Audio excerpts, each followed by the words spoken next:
We have a setup here. We have an apple there at a height of 3 meters. We know that the length to an accuracy, the height of about 3 millimeters, no better. And here we have a setup whereby the apple is about 1.5 meters above the ground. And we know that to about also an accuracy of no better than about 3 millimeters. So let's set this up. I have here something that's going to be a prediction of the time that it takes for one apple to fall divided by the time that it takes for the other apple to fall.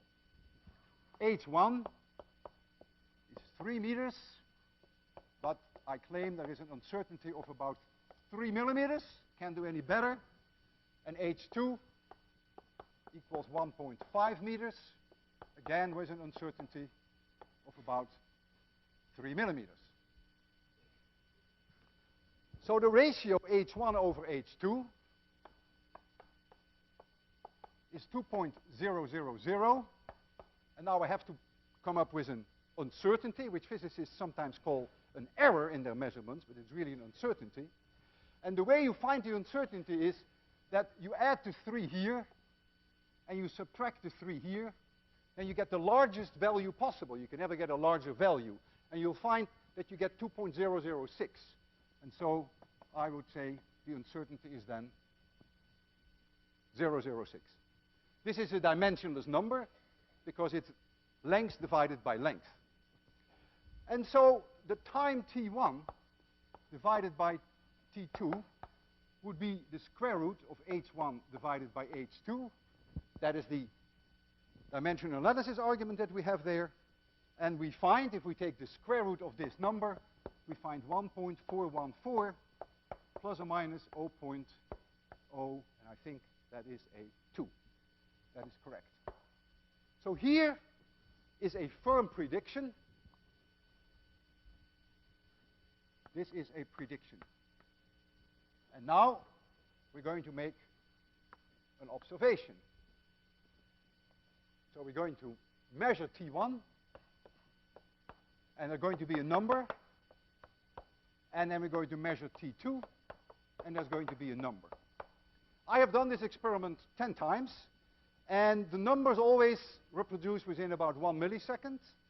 So I could just adopt an uncertainty of 1 millisecond. I want to be a little bit on the safe side. Occasionally, it differs by 2 milliseconds.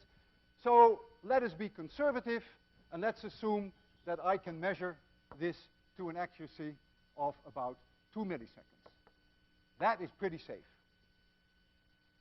So now we can measure these times, and then we can take the ratio, and then we can see whether we actually confirm that the time that it takes is proportional to the height, to the square root of the height.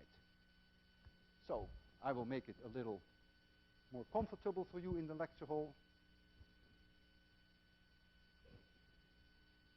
That's all right. We have the setup here. We first do the experiment with the 3 meters. There you see the 3 meters.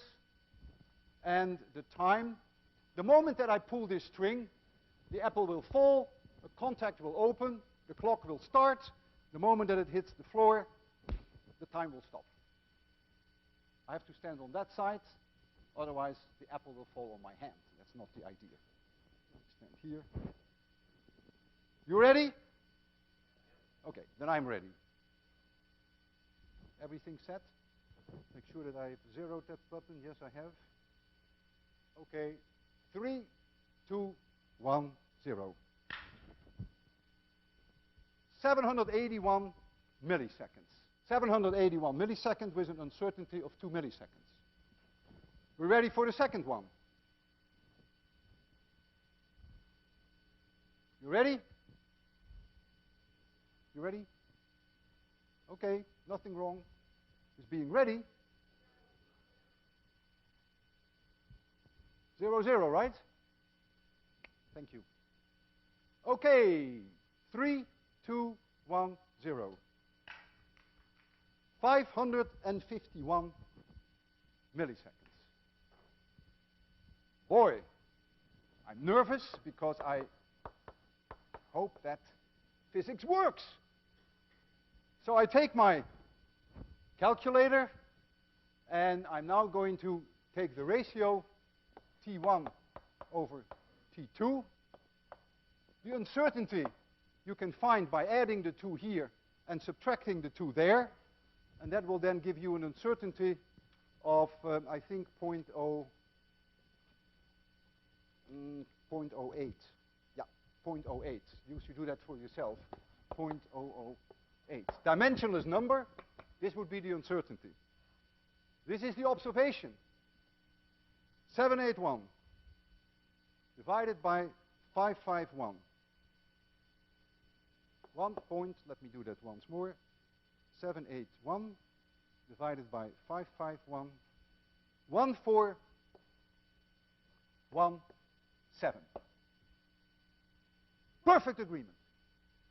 Look, the prediction says 1.414, but it could be 1 point, could be 2 higher. That's the uncertainty in my height. I don't know any better.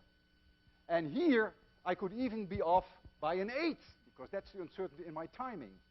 So these 2 measurements confirm they are in agreement with each other. You see, uncertainties in measurements are essential.